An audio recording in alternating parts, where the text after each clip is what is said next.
stuff, I'm concerned that I'm gonna run out of gas because my stuff is on red, and so that's worrying me. There's there's no one in here right now. When like for the first 2 minutes, usually when I start down here and I'm on live, there is nobody. So I don't know. But yeah, I put on these pajamas this morning after I got like washed up and everything. I decided that today is a pajama day. So I'm gonna be in pajamas today. I did a lot of running around this weekend, which is in the vlog, and I don't know why I'm going this way. I don't really want to go this way.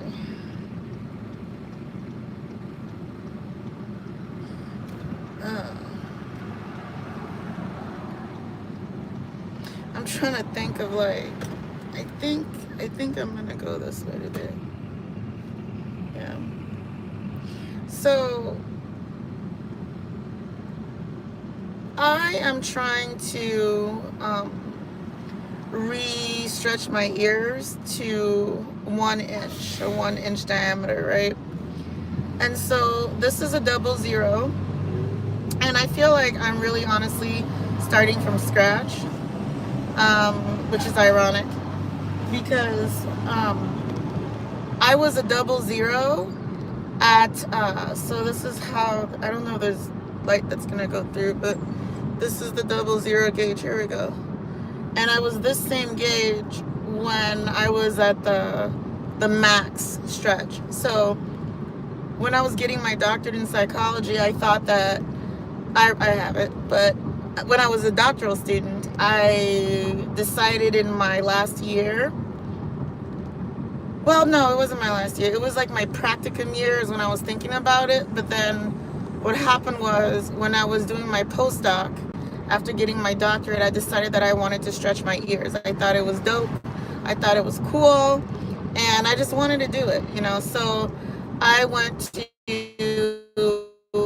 what used to be St. Sabrina's, and which was in Uptown, Minneapolis. And they were my piercers, so I would never get any piercings anywhere else. Their tattoos are, I wouldn't have recommended that, but piercings, they were top of the line. And so that's why I started. And when I ended my journey as a psychologist, this size was the largest that I thought that I would ever want to go. Jesus. It's funny because I'm seeing a lot of toxic waste. Let me stop. I feel like I'm like the most complainingest person in the world. Anyway, so ear piercing. So it's funny, and then I stopped, and then I started again during at the height of like the closings and things like that. And so I decided at that point, after I'd gotten back to 00, that I would stretch to the whole 1 inch. So I started, and then I got to it. But what happened was law school. And so during law school, I couldn't really like take care of my ears like I wanted to.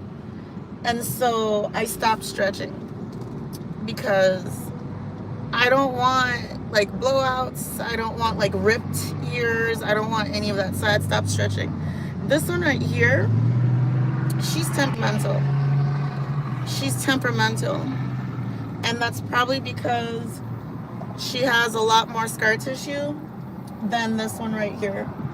And so yesterday I wore the 00 in this one too, but I took it out last night because she was kind of puffy, you know, And so I took it out. I put some rose water on it. Oh, like, is it Le Trait or L'Extrait Laurent? I know Laurent.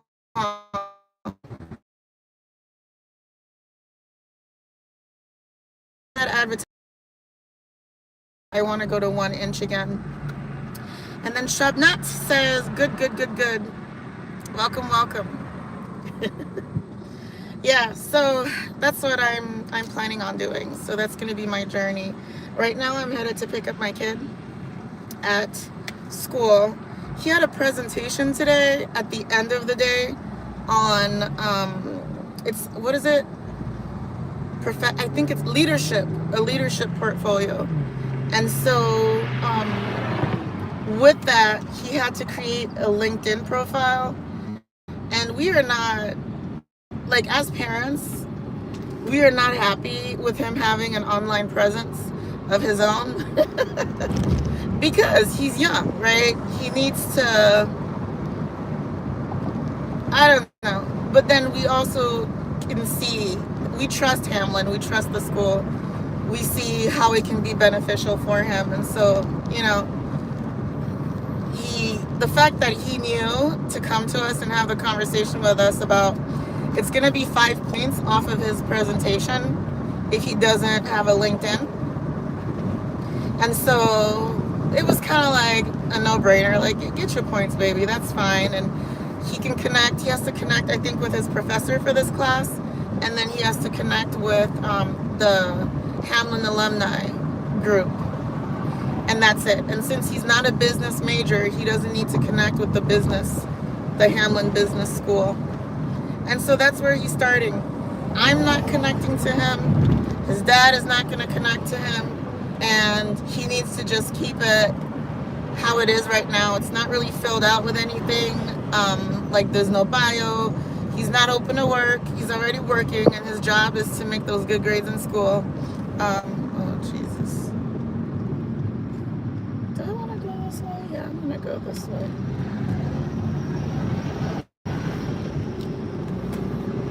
I want to keep the car flowing. I'm almost out of gas. I don't want to run out of gas, but I feel like I'm doing a lot of miles right now for no damn reason.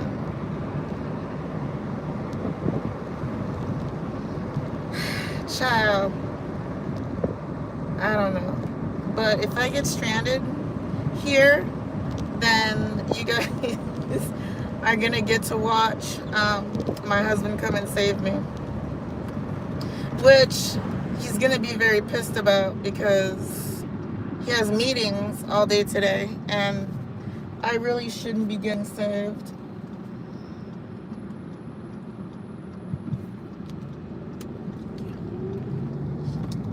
So yeah, anyway, back to the whole thing. So that's that he's doing today and presenting. And I don't know what happened. I noticed that because we share computers, so he's used like my laptop, because I don't use my laptop for any sort of like work that I shouldn't be using as my personal laptop. So basically what happened was, these people get on my nerves, but anyway, so what happened was we share laptops, so the laptop is registered under me because it's my laptop, and that's where he went and he transferred his presentation to present to us and save the final draft after catching typos. But yeah, I'm not reading any comments right now.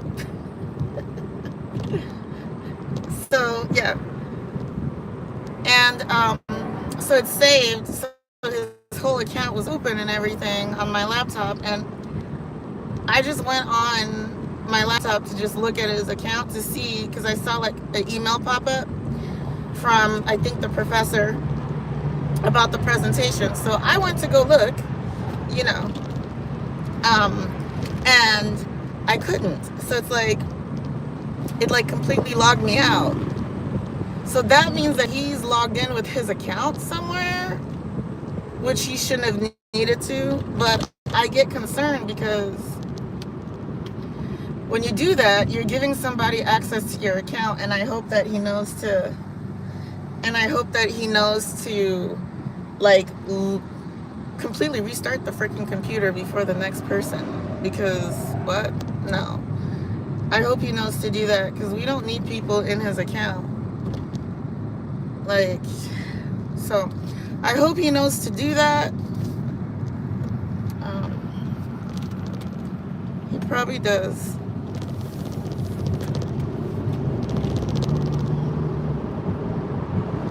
Chad, I really, really hope that I don't run out of gas. I really do, because I have been, oh shit. I have been going around like all of the side roads instead of getting on the highway. And it's like, I already know that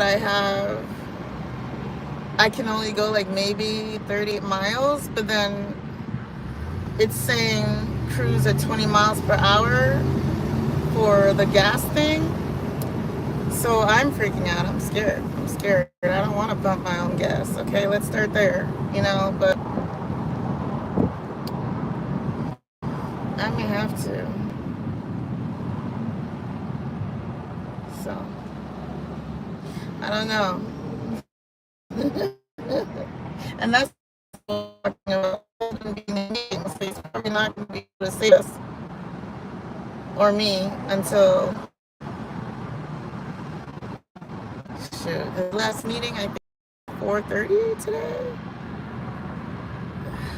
So I don't know. I think he's going to be busy. Like, he has a meeting every hour, maybe? Or an hour in between every... I don't know, child. I don't be paying attention enough. I need to pay attention. Ooh, that's pretty. First of all, I hope I'm going in the right damn direction. Let's start there. I hope I'm going in the right direction. The thing about me is I recognize landmarks, not like street signs, right? So I go off of eyes. And so, for example, I know that the U of M has a cornfield right there. Yep. And you'll see it behind me as I drive, I think. And that's how I know, okay, I'm on the right road and I just need to make a left at the end of that cornfield. And then I'll see the Philando Castile Memorial in,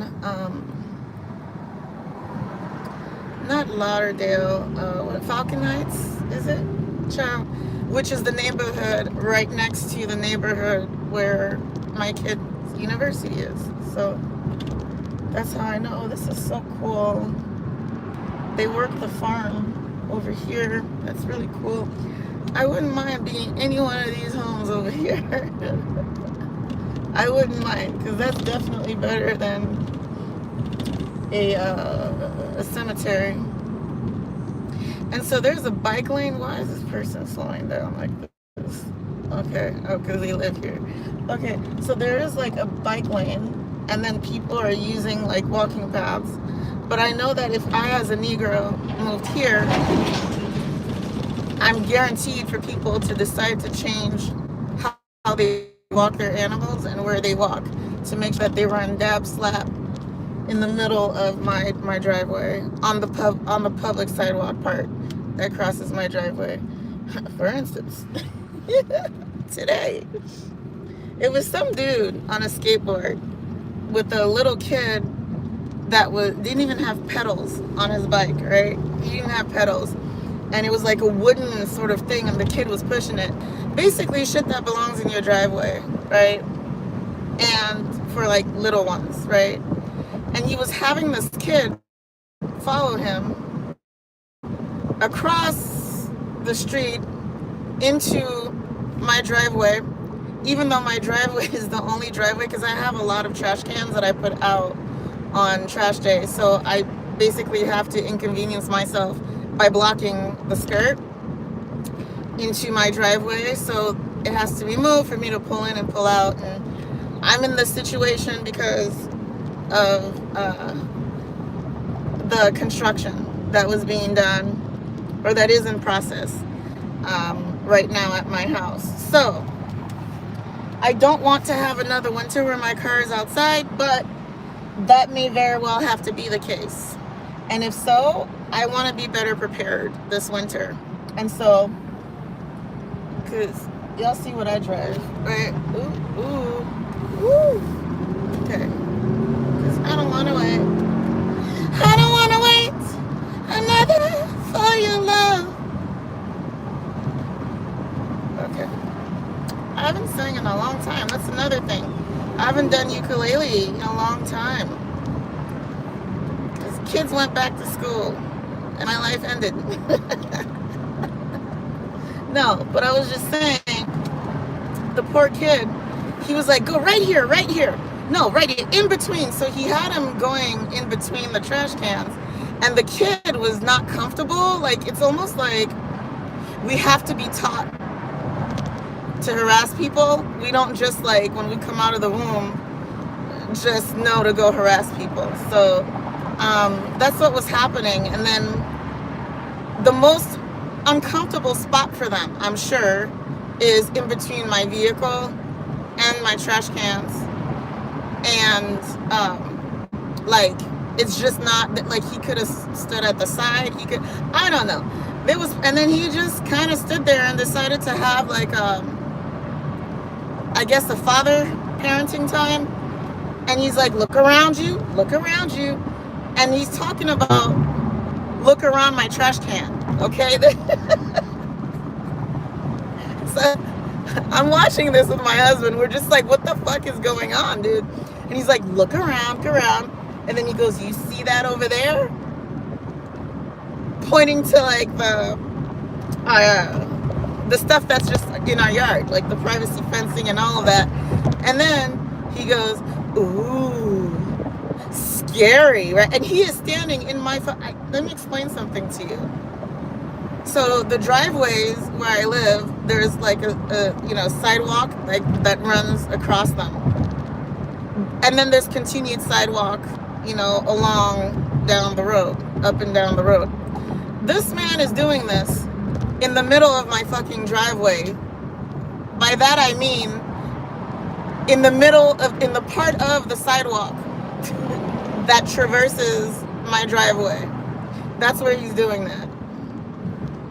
And I just thought to myself, this is so damn weird. Like, it's very strange. So we watched him. He was there for like about 2.5 minutes. And then he went down like the block. And I'm like, okay. I guess. But I don't like waiting out here with the top down, but bitch, I will. I will today. I will. I will. No. So I'm here. I don't have anything else to say, honestly. Except that last night recap. Went to a city council meeting last night. After meeting with our attorneys, our criminal attorney, and let me see.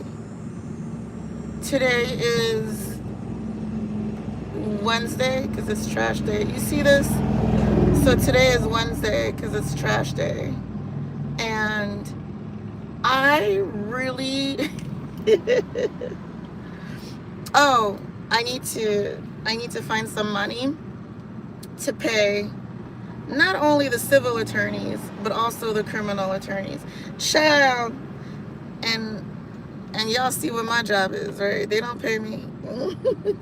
They don't pay me in money. They pay me in just in pride and honor and in love and in, so I'm very grateful to God for that. I don't know what I'm going to do with the rest of the day. I have a few choices. I want it to be a chill day because I do need to decompress from yesterday. And so I might end up going to church. I might, it depends, right? If I want to go to church, but I might go to church and just kind of pray in the building. And then, what else is there that I could do? I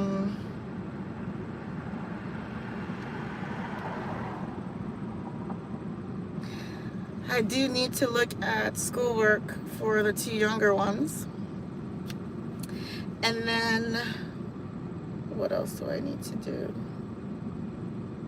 I'm going to be talking to Blake when he gets in here about how it went today. Let me show you all the campus because you guys are missing all the good stuff. So this is the Bishop person. Oh, there we go. And then this is what's going on. And some car just sped up. I guess they were watching me. I don't see. I had to tell y'all a story. That's the building, and that's the Bush Library. Anyway, I love this place for my. Oh, that's the music. Let me show y'all. Sorry.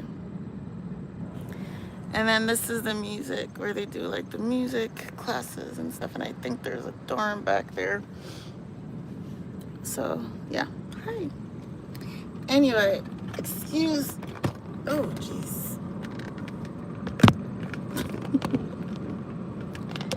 Okay. Is that?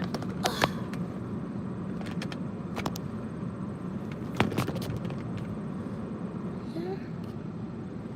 Okay, that's good. So, what else? What was I talking about? Oh my God, I'm losing track of my mind when I see danger. Yes, this is what I was talking about, danger. So there's this this black woman, black American woman, who travels a lot, right? And she travels solo a lot. Now, listen to me. Like abroad, right? I don't like to travel solo in the United States myself, much less like in my own city. Like I don't like to travel alone as a black woman. This is not the time, you know, and things are being repealed for white women. So if things are being repealed for white women, they're trying to attack the vote and everything like that.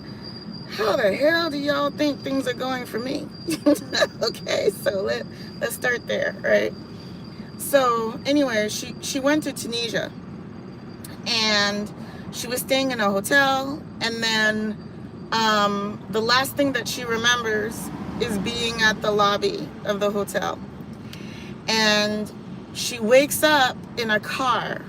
She doesn't know where she is, and she starts fighting for her life. And she tries to jump out of the car.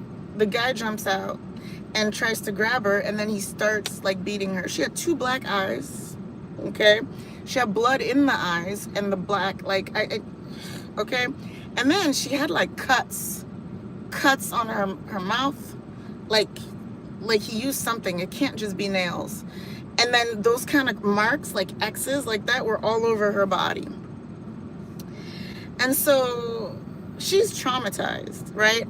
Listen, if she's not traumatized, like there's something wrong with her. But I hate to say that, I'm sorry, that's really mean, because she's the one that just got almost kidnapped in Tunisia, you know? So, Tunisia, sorry. And so, La Tunisie. Merci beaucoup. And so, she basically, it was a big ordeal. She figured out to call the U.S. Embassy. They sent what she's saying is the U.S. Embassy police out. And they were looking for film footage, and the hotel is hiding film footage. She doesn't know what to do. I believe her. Like, she looks fucked up. Like, she looks like she was in a fight and she won. Like, and the way she was saying it, like, y'all remember, like, my first job is as a psychologist, like, talking to people about really traumatic stuff, you know? And so I can tell. I can tell, you know, who's playing with us and who's really like affected. Whether they're making it up or not, I just can tell that this is what they really believe, right? Let me just put a caveat before somebody says that I said I was a lie detector test. But anyway, so I believe that she was beaten up. She didn't do that to herself for sure. And she says she was nearly kidnapped. And she really thought that she was going to be killed. And she broke loose and ran into the night. And you have to think about this. Like, the roads in most African countries are not like you see like here. And the neighborhoods, the quartiers, are not quite the same. There's certain areas, you know, that are okay to be in. And there are other areas that, you know, it's a different type of neighborhood. So very much like everywhere else in the world, right? But to a different degree, because I feel like here in America, like, yes, I could be in danger and everything like that. But if something happens to me, there is a way to at least, even if you can't hold the person accountable, like you get heard, right? Like your voice can get heard. In other places, you can just, the majority just disappear, and nobody even knows that they're dead. You know, there's no missing persons cartons. There's not like a, you know, what is it called? America's Most Wanted. There is no, you know, Cameroon's Most Wanted. There is no Nigeria's Most Wanted. You know, there is no Congo's Most Wanted. There is no Benin's Most Wanted. There is no Kenya's Most Wanted, much less in Africa's Most Wanted, okay? So let's start there. So you go missing, that's it. You go missing, you know? So she fought for her life, got a ticket the next day. She was in the airport. I don't know what's going to happen to her. This has happened very recently, within like the last 24 hours. And so it just made me think of, so for example, my son Blake, he wants to do international law, right? But he's very interested in like in politics and history.